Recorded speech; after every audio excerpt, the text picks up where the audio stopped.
folks, just starting off real quick at the top of this pod. This is an add-in. Obviously, it's only me. The rest of the pod will have Dan Malin and myself. We recorded the NASCAR pod on Wednesday, early afternoon, before the Austin Dillon punishment came out. So I wanted to do an add-in and give my thoughts on the punishment. They got it 100% correct. If you don't know what they did, they said the win can stand, but its playoff eligibility doesn't count for Austin Dillon. So he's not in the playoffs. He got docked owner points and driver points. He's also not in the owner playoffs. And his spotter got suspended for 3 races. So that's basically the way they got it 100% correct. He should not qualify for the playoffs, which he doesn't. Perhaps should have been suspended, but this works. He loses all of the value of pulling those moves. And Joey Logano was also fined $50,000 for the shenanigans on pit road at the end of the race. So that's 100% correct. We did not have this news before we recorded. It came out about 35 minutes after we recorded the pod. So I'm adding this at the top. The rest of it, you can fast forward to any part that references not having the punishment yet. So there you go. There's my thoughts on it. They got 100% correctly. Now, go enjoy the Michigan preview podcast for the FireKeepers Casino 400. What's going on, FA Nation? Welcome back. This is the Fantasy Alarm NASCAR DFS podcast. I'm Dan Malin, and I'm joined, as always, by our FSWA 3-time NASCAR Writer of the Year, Matt Selz. And we're coming off a very eventful ending to the most recent race, fresh off the break from Richmond Raceway. I didn't watch most of the race, but however, when I was getting notifications towards the end of the race, and I saw that Austin Dillon was leading, I'm like, oh, this is kind of spicy. And so then I tuned in, saw they had to go to overtime, and then chaos unfolds. If you'd like to recap for us, Matt. Yeah, so first of all, I will say kudos to NASCAR for testing the new tire, combo, the 2-tire deal at Richmond. I thought it brought an element of interest throughout the race. Daniel Suarez and I believe Michael McDowell were the first two to go to the option tire, the soft tire, if you will. And they drove up through the field very, very nicely. Suarez started 21st on a restart and drove up to second pretty quickly. And McDowell went from like 27th to 7th, and then they held those spots. So I would say that it was a pretty good success. It brought some comers and goers. You had to watch tire wear. It was interesting to see late in the race that they were doing 2-tire stops, and they put soft tires on the right side, but they had the prime tires still on the left side. So that was interesting to see. But yeah, let's talk about the end of that race and how NASCAR could have potentially saved itself from what is quite the tricky penalty situation to sort out. So we're recording this Wednesday early afternoon. It's like 2:20 Eastern. We still don't have a penalty report from NASCAR. They have tweeted out the paint schemes for Michigan, but not from their official account, but not the penalty report from Richmond. So either they're taking a very long time to figure out who's getting screwed and how badly and talking to teams, or nothing is coming of this ending. I can't imagine it's the second one. I can't imagine that Sunday night the senior vice president for racing for NASCAR on live television says that was basically the line. You just saw the line with your own eyes, so we're going to take a look at this. And then nothing happens. Yeah. But it is quite a while for NASCAR to put a penalty report out. So Austin Dillon is dominating. He's running away from Joey Logano and Denny Hamlin at lap 398. And then our favorite guy to cause problems, Ricky Stenhouse. Who was having a really good day up to that point, too. He did. And then he forgot how to drive. Although, in fairness, I think it was more Ryan Preece that got loose. And the two of them got into each other at lap 398, which means Austin Dillon did not take the yellow flag. So we got overtime because he did not take the white flag. He had taken the white. Had this happened at 399, the race ends in caution. Austin Dillon wins, gets into the playoffs, no questions asked, because even though he's 32nd in the standings, they took away the top 30 rule this year, which really annoying. But it happened on lap 398, so we got overtime. His pit crew did what they needed to do, got him out there with the lead. Austin Dillon then pulls a Martin Truex and doesn't press the gas pedal on the restart and gets beat off the line by Joey Logano. And as soon as Logano beat him, you knew something was going to happen because Austin Dillon didn't have the car of his entire career just to finish second.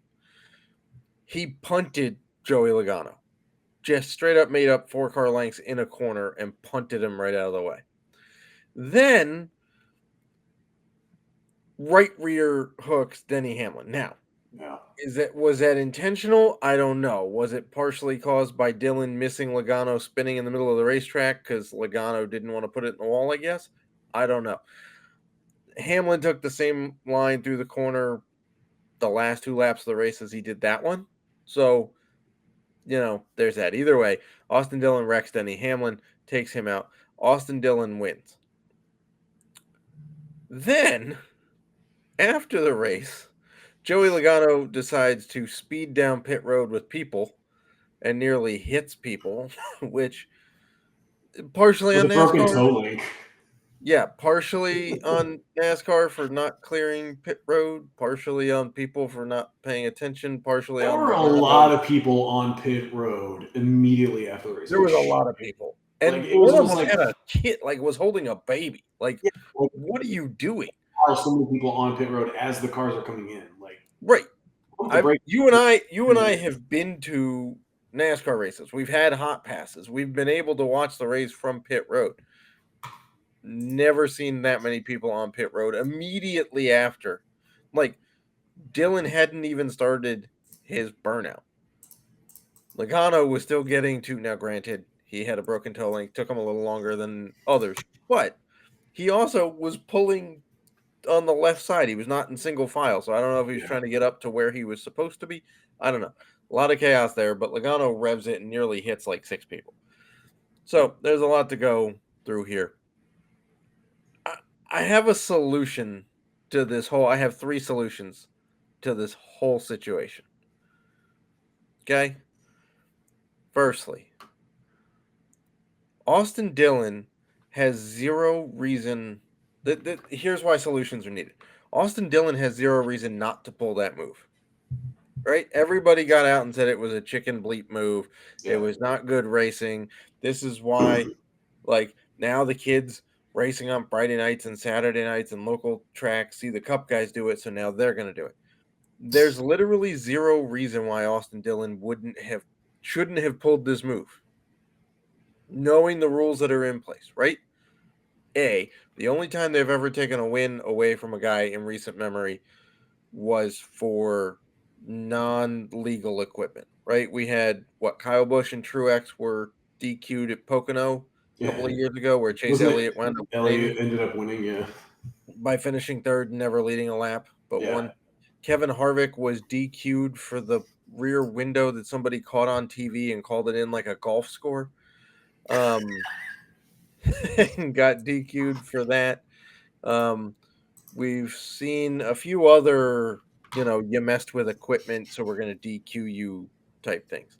We've never seen anybody get DQ'd for taking out people in order to win.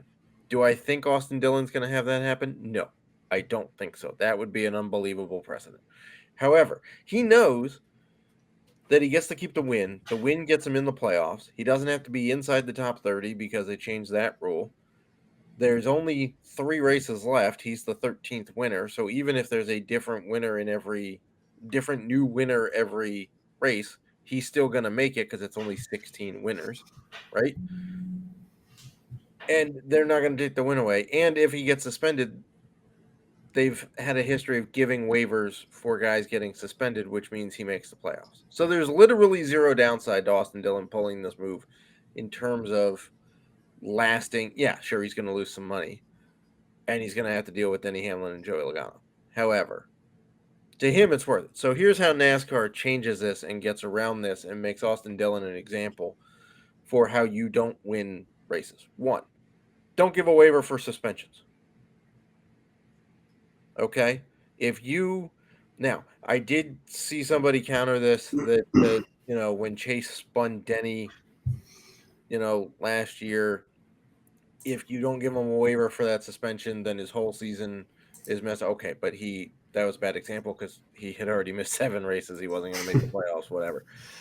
But I get it. But like the Bubba Wallace on Kyle Busch right rearing, right?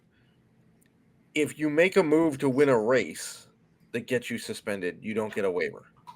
Why is this important? You have to race every race to make the playoffs. Mhm. If you miss a race, you don't make the playoffs. This was the whole thing with Kyle Larson's Indy 500 deal, right? So if you don't give him the waiver, now he's suspended. He's going to miss a race. Doesn't make the playoffs. The win doesn't matter. He's ineligible to make the playoffs. So the harm done to Bubba Wallace and Busher and whatnot, who are now outside the cut line or on the cut line, gets redone, right? Make sure guys are inside the top 30 in points to make the playoffs. Austin Dillon's 32nd coming into that race. He has no shot to make the playoffs because the season is so terrible.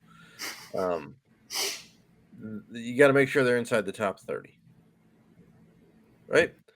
And lastly, and here's maybe the most provocative take, don't have overtime.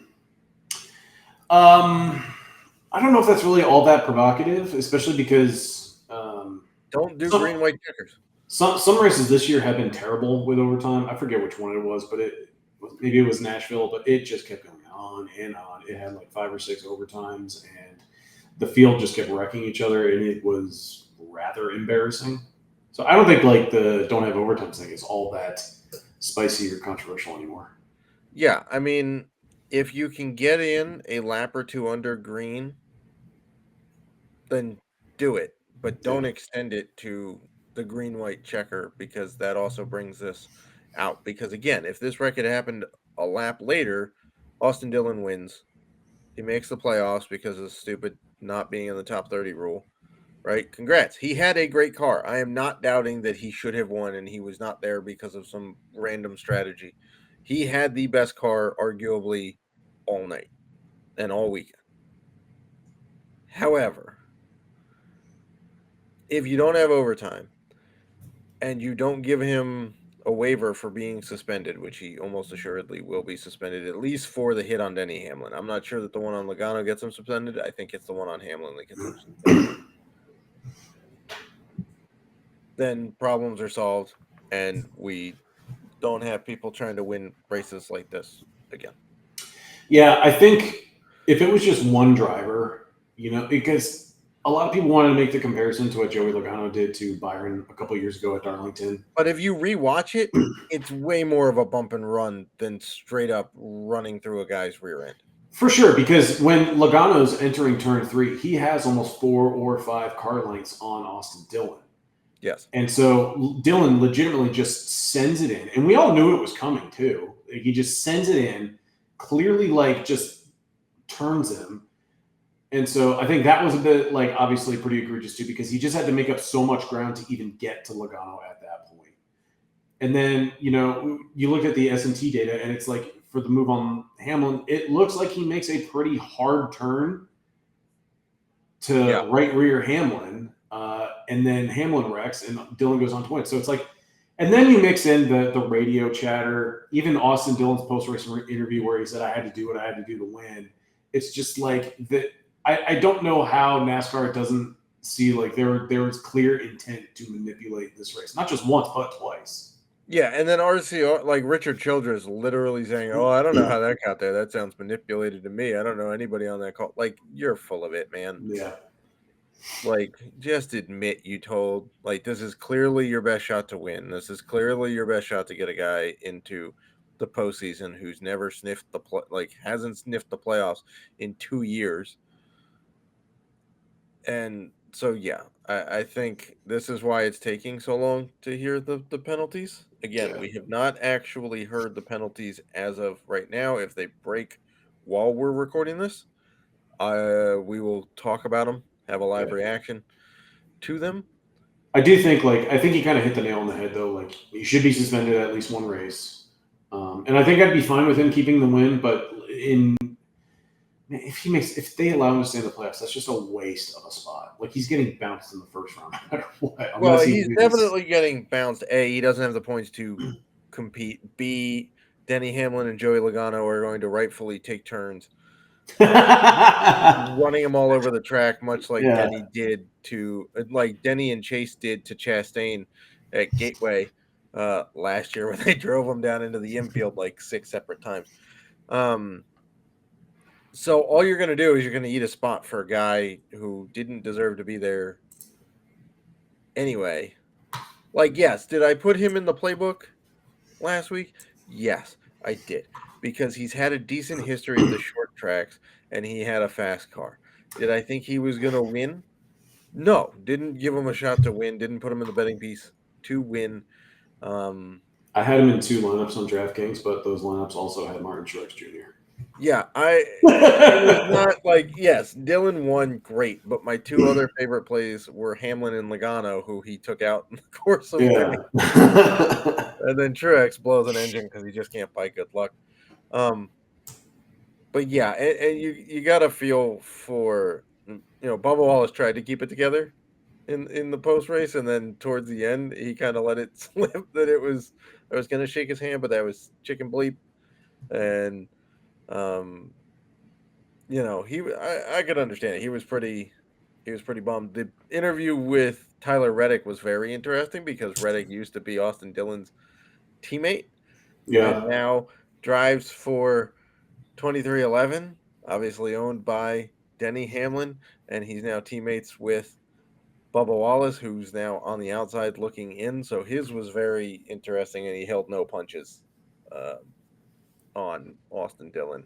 He kind of, I actually haven't listened to it, but I did see people kind of quote tweeting it. But didn't he say something along the lines of like, this is kind of who Austin Dillon is? Like, this is his character. Yeah. I mean, if you look back at the, we had some people tweet, and I promise we'll get to Michigan and prices eventually and whatnot. We'll make quick work of that because it's a fairly standard track.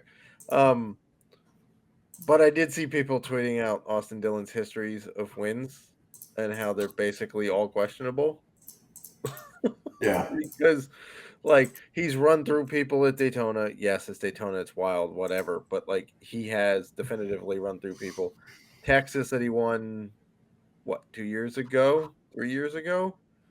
Was a wild strategy call at the end of the race where he didn't take any tires and everybody thought he was a sitting duck and he somehow held it for 7 laps. Yeah. Right? And then he absolutely 100% punts Logano. And listen, I am not Logano's biggest fan. I am not Hamlin's biggest fan. I know people were cheering because it happened to 2 of the most unlikable dudes in the sport. However,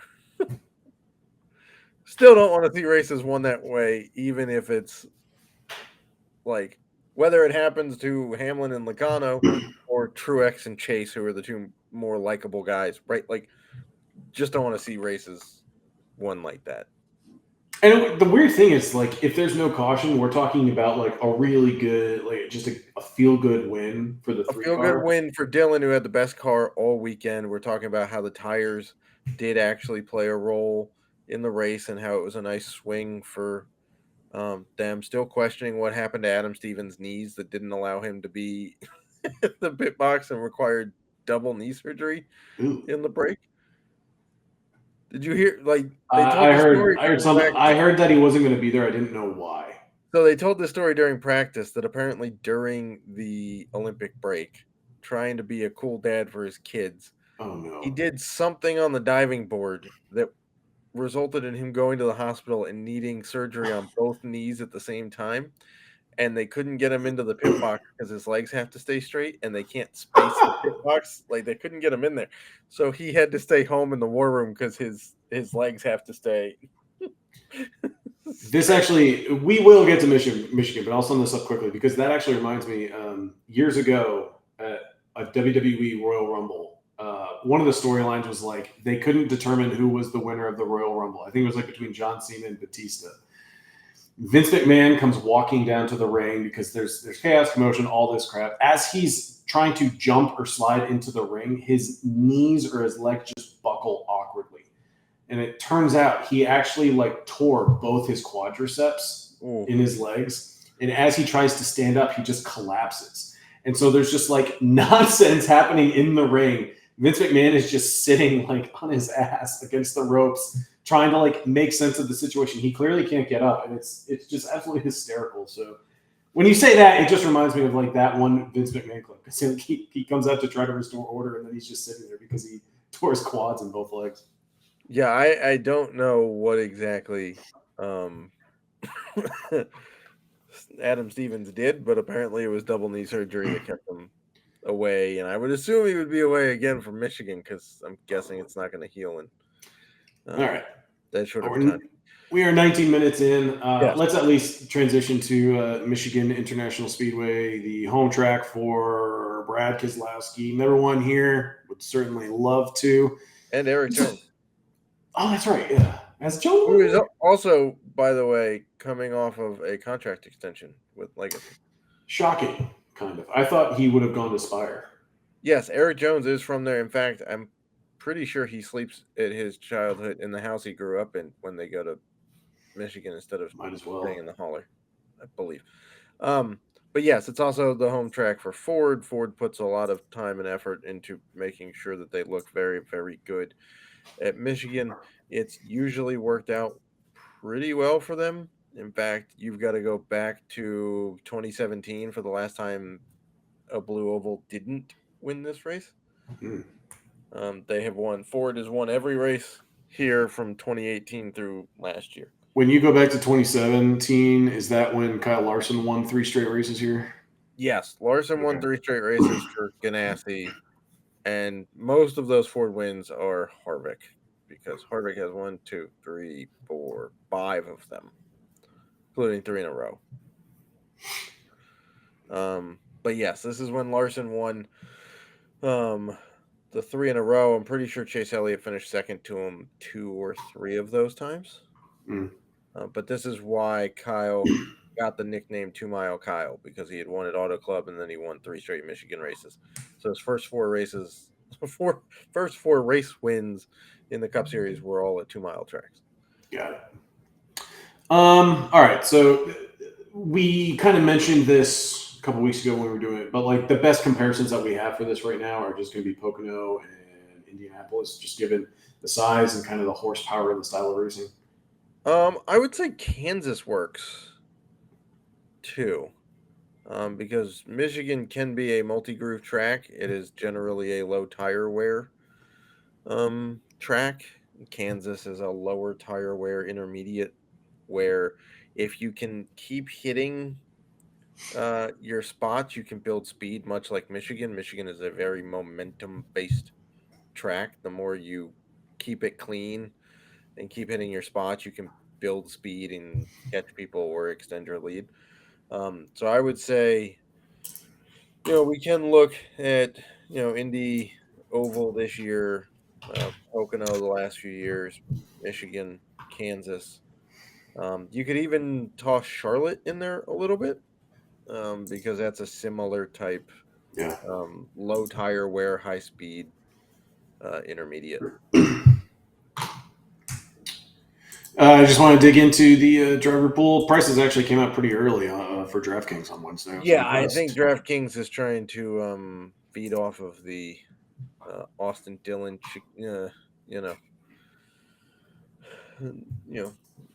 momentum, shall we say? Yeah. Even though he's likely to either. He's not. Okay, so we'll start with this. Austin Dillon is not going to get wrecked this weekend. For anybody that thinks that even if he's not suspended and he's on track, that Denny, Hamlin, and Logano are going to cash in their payback chips now, not happening. Yeah, you got to wait until the playoffs. They're going to wait till the playoffs. One of them will take a shot the second to last race of the first round. The other one will take a shot the last race of the first round and just end his season just on a devastating note. That's what's going to happen. So would you, let's put it this way. RCR hasn't been good enough at these tracks to even make them really a consideration for playing unless they show up with really, really good speed again. Yeah. But they just haven't been good at these types of tracks this year. So that was kind of a one-off. So outside of that, we can look at some other guys, because we have like a little bigger list of guys above 10K than we've had in the last couple of weeks. Which kind of surprises me because this is what, a 200 lap race, so like at most 140 Dominator points. Yeah. I don't think I want to play Martin Truex Jr. at all. You don't think you're gonna play him? That guy just seems checked out.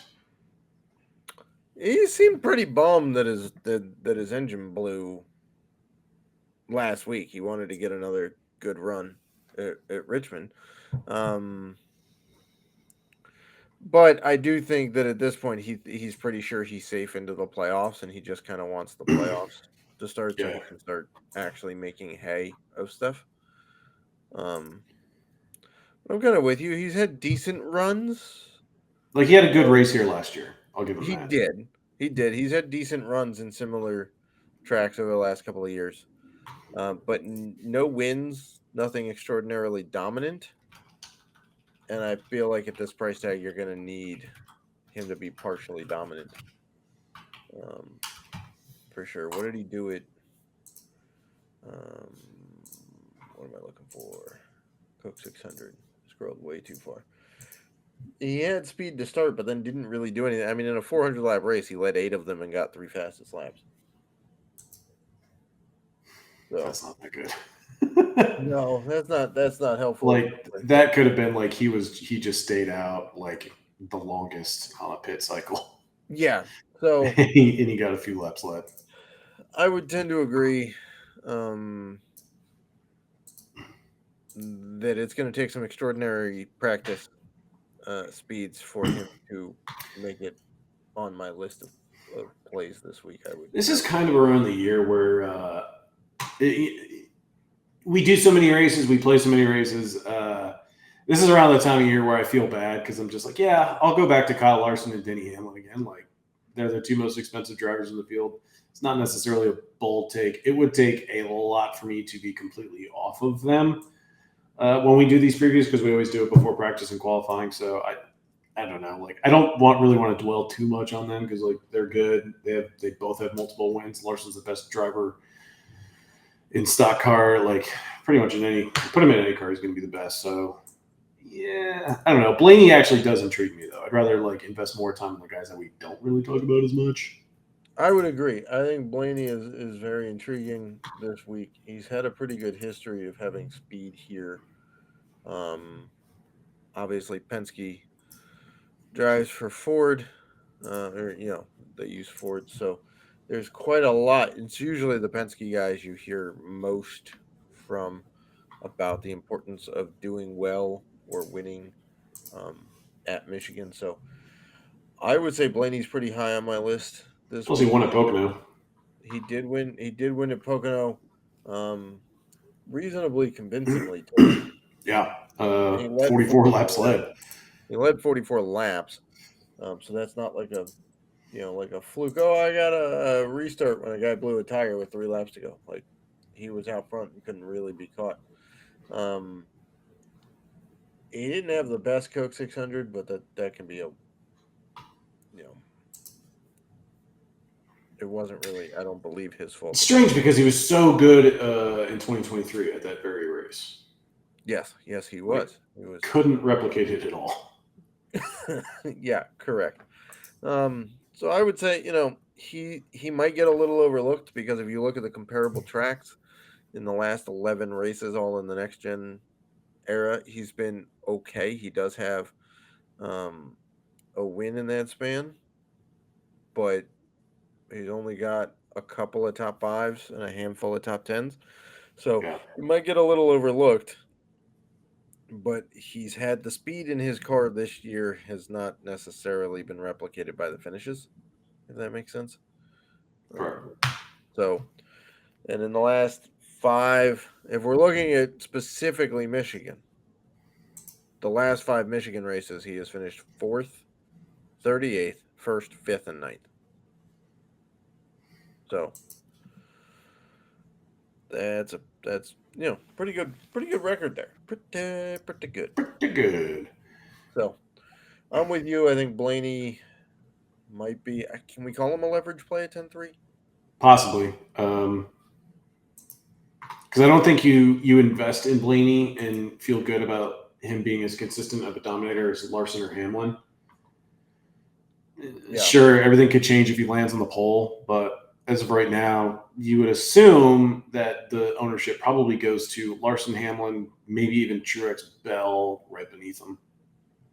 Yeah. But I mean, just from what we've seen at Pocono in Indy, hard to imagine. And we kind of saw something similar with Blaney last year. Kind of struggled a little bit out of the gate, but did heat up around the beginning or middle of the summer. We alluded to the Coca-Cola 600 earlier. And so this is around the time where he kind of went on a really strong run heading into the playoffs, and would not surprise me one bit if he won this race. Agreed.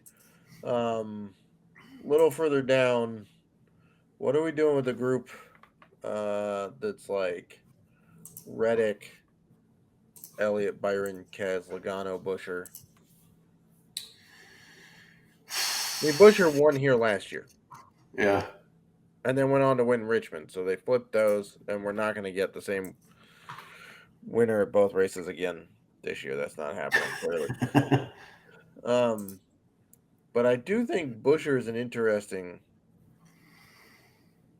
guy here. I know that Keselowski really needs to win it, but he also needs to get his other driver into the playoffs. I think Keselowski's just going to be popular because everyone knows it's his home track. He's always wanted to win here. That narrative kind of gets pushed almost every year when we arrive at Michigan. I do like Byron. It feels weird. It's literally been since Memorial Day weekend that he led a lap. But I just feel like the price tag is just dropping. 9,100 for William Byron, a guy who has 3 wins this year, is very good. Yeah. I understand why it's dropping, to your point. There's been a few months since he's led a lap, let alone looked dominant. Michigan's been an okay track for him in the last 5 races in Michigan. He's posted 4 top 15 finishes, but only 1 inside the top 12. So it's only okay. He has moved up several spots in each of those, which is kind of nice. But again, you want more than 6 spots of PD from a guy you're paying $9,100 for. So I might be going too far down the list with this next play that I like, but Bubba Wallace kind of jumps off the page for me as a guy who you think would probably really enjoy this track. It's a larger oval. You made the comparison that you could very well compare this to Kansas, and Bubba does have a win at Kansas. It's one of his better tracks.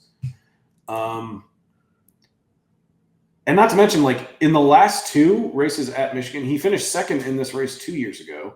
Was 18th last year, but he's led 20-plus laps in both races here in the next-gen era. And so, I don't know, it's an affordable price tag where I don't want to write him off. And I don't know. I feel like we just kind of associate Bubba with, larger ovals that do require more horsepower. So this seems like it's a good fit. I would agree. You want to know something else? In the 11 similar races, including Michigan, in the next-gen era, Bubba Wallace is 7th in average finish. That's pretty good. He is right in between. Brad Keselowski averages 14.1. C-Bell averages 14.5. Bubba's right in there at 14.3. So the only guys ahead of him, Denny, Truex, Larson. Guy we haven't talked about yet, Alex Bowman is 4th in that list. Chastain, Keselowski, and then Bubba. So it's a pretty good set of tracks for Bubba. He did run pretty well here recently. In the last 4 similar races, he has finished 4th, 9th, 11th, and 2nd. And he was 5th at Indianapolis with 26 laps led, and he grabbed a top 10 at Pocono. Yes. So I dig it. Okay. We're on the same page. Alex Bowman might be my favorite Hendrick mid-range. Wait, Hendrick play? For price? Yes. Oh, okay. And what we need from him? Yes. Can you make the argument that Kyle Larson's always the favorite Hendrick play? Yes. Yeah. But there's not a lot of, surprise or whatnot in there. So, but Bowman, if we're looking at both Larson and Bowman have each run 10 similar races in the time frame I'm looking at, which is basically 2022 to now. Larson's average finish is 9.7, while he's starting 10.6. Bowman starts 15.1 but finishes 11.1. So he's right there with Larson in terms of average finish. They have the same number of top 10s in that span, both 8 out of 10. And Bowman is like $3,000 cheaper. And if you look at recency, because everybody loves recency, in the last 3 comparable races, Alex Bowman has 3 straight top 10s. Are you talking about the last 3 Michigan races or like the comparable? No, the races? last 3 comparable between like Kansas, Pocono, Charlotte. You're not including Indy, right? I am not including Indy. Okay, that makes sense. Yes. No, he did not have a very good Indy. Was he even having a good race at Indy? I completely forget. I don't remember. Separate. It's like a month ago, man. I know. It feels like we just entered a brand new season last week. Yeah. So Alex Bowman for the price might be my favorite Hendrick driver this week. I can rally behind that, especially because I loved the play for Pocono, and I did play him when he started 6th and finished 3rd. I loved that for tournaments. So, given that it's a comparable track, yeah, I could probably get behind it and go back to him. But as we get a little deeper, how are we feeling about some stuff down here? Not great, but I do like Noah Gragson. Yes, I would agree on that. What's his? I feel like he had some great runs here in the Xfinity Series. I'm pulling them up. Michigan. Yeah, so doesn't have a win here in 3 Xfinity races, but he finished 2nd, 3rd, and 3rd. And in his last race here in 2022, granted Xfinity Series, he led 39 laps, had a driver rating over 105 in all 3 races in the Xfinity Series. Did he run this race last year, or was he fired by then? He's run a cup race here. Yes. I don't remember which one, if it was Trying to see last when he got. year. Okay, so he was fired after Richmond last year, so it looks like this was the race he missed. Well, they ran Michigan before.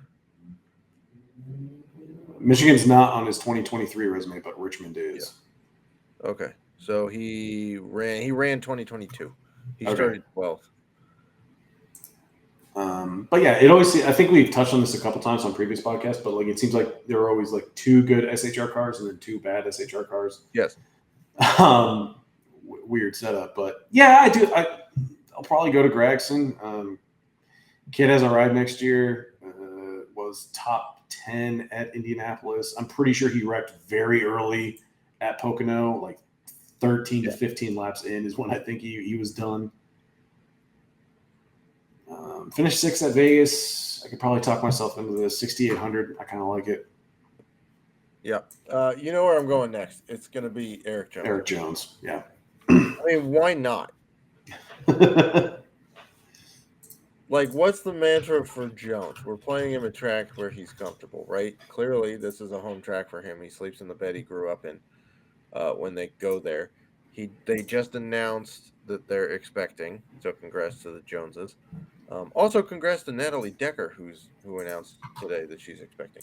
Oh, that's good for her. Jones just signed a contract extension with Legacy. And even though we all stated last year that Legacy was terrible last year, was atrocious last year, right? Where did Jones finish? He finished 10th. Yeah. So, like, I mean, he and Nemechek. Jones has a few top 15s this year. Finished 14th at Pocono. Had a really good car that weekend. Probably could have even finished top 10. Yeah, in the last 3 similar races this year to Michigan, in the last 3, he's gone 10, 3, 19. So he's in play. already spent way too much time talking Austin Dillon. I just noticed that Todd Gilliland had 23 fastest laps last week without a single lap led. That was just purely the tire strategy. Yes, he put on those. That's He put on awesome. the option tires and went and lit up the track and unlapped himself, I believe. I mean, that's 10 plus dominator points right there. Just 23 fastest laps. Yeah, he's not getting awesome. 23 fastest laps. No, He's not gonna account for 10% of more than 10% of the race's fastest laps this week. Plus, they don't have that option tire this week either.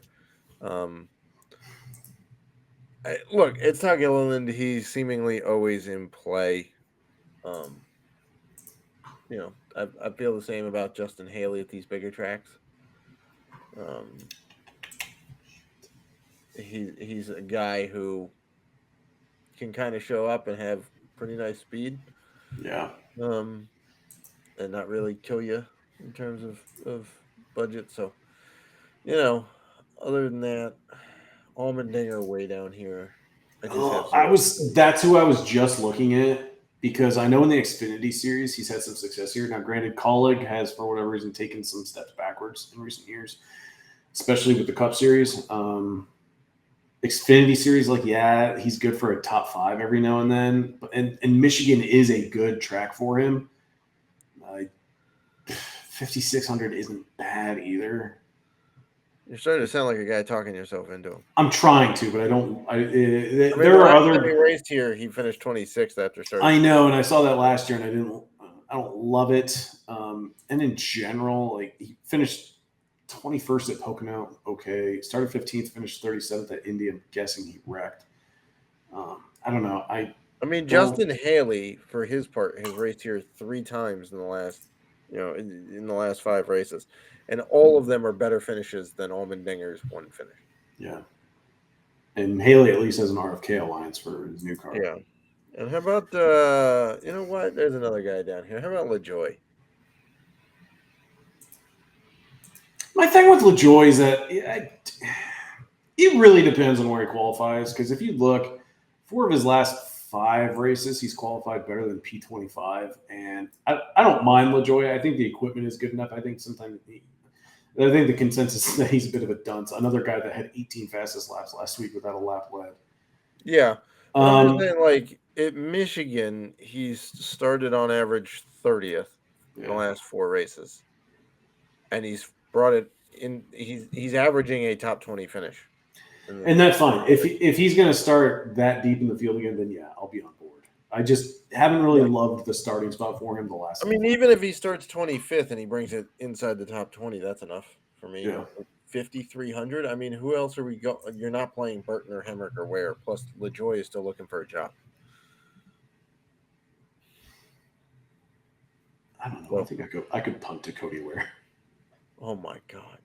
It's 5,000. If I needed a $5,000 driver, I would do it because he's gotten 25. He's only run 4 races this year. One of them was Dega, where he started P34, finished 24th for 30 points. Gateway, he only got 9 fantasy points, but Pocono 25, and then Indianapolis 43. I'm guessing there was. I cannot believe I don't remember Indianapolis, but yeah, I think that there was a ton of chaos in that race. Yeah.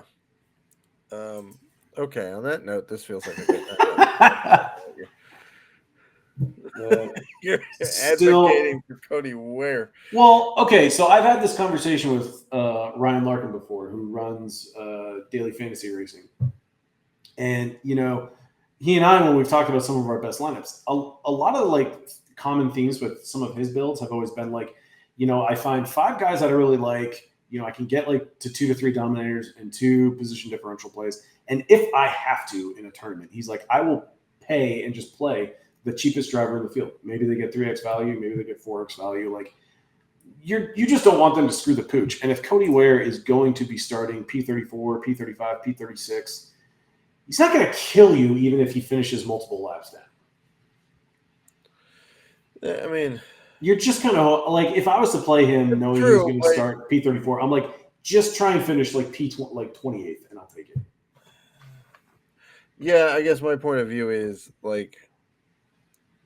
I'd rather try to find a guy like save $300 somewhere else And and get to get LaJoy. to LaJoy, who I have more faith in, Sure. than throwing a dart to save $300 to go get a guy who could just as easily wreck out. Like all of these dudes could wreck out, right? Yeah. Like They're priced down here for a reason. right. So, but yeah. So there you go. There's a down and dirty preview of Michigan the Firekeeper Casino 400. We'll have our content out normal times. I have not yet seen breaking news about the I haven't punishment. either. I'm sure 45-minute podcast and we have no news. I'm sure it'll come out the absolute second I stop recording. Yeah. But yeah, we'll have content out the normal times. We'll be out in Discord this weekend. Yeah, should be fun. Michigan's usually a pretty fun race. Watching guys just absolutely hammer down for the entire 400 miles. All right. Well, Matt, as always, thank you so much for your time. Best of luck to you this weekend and best of luck to the FA Nation.